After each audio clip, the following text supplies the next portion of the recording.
وایي ستا عمر دې ستا وي دا زموږ عمر دې ستا شي تاله چې راځي هغه مرګی دې موږ له راشي عثمان الله ستا دې خدای یو ویښته نه بې ځایه کوي وایي سل دې عمر او د سلو سر دې ممره ته خو زموږ د سلو سر یې ته خو هغه رښتونکي افغان پښتون یې چې همیشه دې د حق خبره کړې همیشه دې د رښتیا خبره کړې موږ داسې په خارج کې په لکاو په میلیونهاو افغانان پښتانه تا سره مینه لرو ده او مینه در سره لرو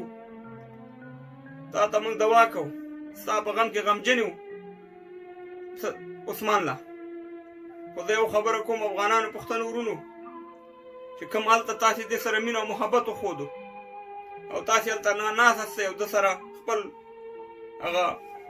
د غم په ساعت کې ورسره ولاړ سئ موږ ټول تاسې سره شریک یو خو زه سور سلام ستاسې دې غیرت ته کوم چې واقعي چې تاسې خپل نر مشر پښتون مشر افغان مشر پیژنئ او باید موږ او تاسې دغه شانې مشران سره ودرېږو د هغه په غم کې غمجن شو د هغه تشویق کو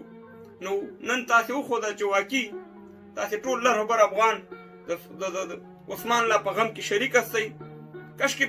په عملي میدان کې موږ در سره وې خو بیا هم تاسې نه موږ مننه کوو موږ په خارج کې مسافر یو اوس هم د وسه نه کېږي خو دعا ورته کوو چې خدای ته عثمان الله ته ډېر عمر ورکړي ځکه دا زموږ یو رښتونکی افغان رښتونکی پښتون دی همیشه د ده په خبرو موږ تشویق شوي وو موږ ته انرژي راکړې د عثمان الله خبرې نو الله دې دشمنان تباه او برباد کړي دغه شانې مشرانو پسې باید افغانانو موږ او تاسې ودرېږو په ژوندون یې د هغې قدر وکړو لکه څنګه چې عثمان الله اوس په شفاخانه کې پروت دی موږ پرې دردېږو او همدغه شانې که هر مشر زموږ دغه شانې رښتونکي خبرې کوي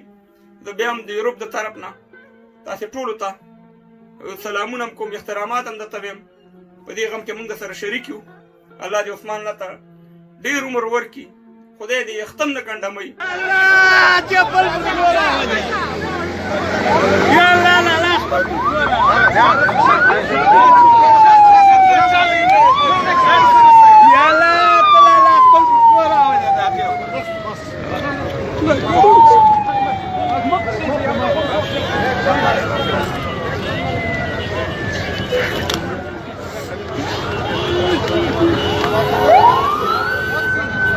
زاړه ما یارو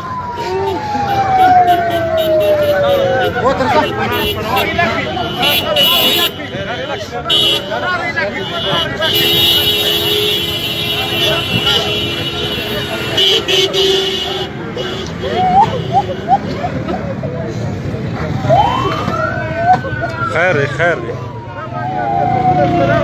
خیر بکار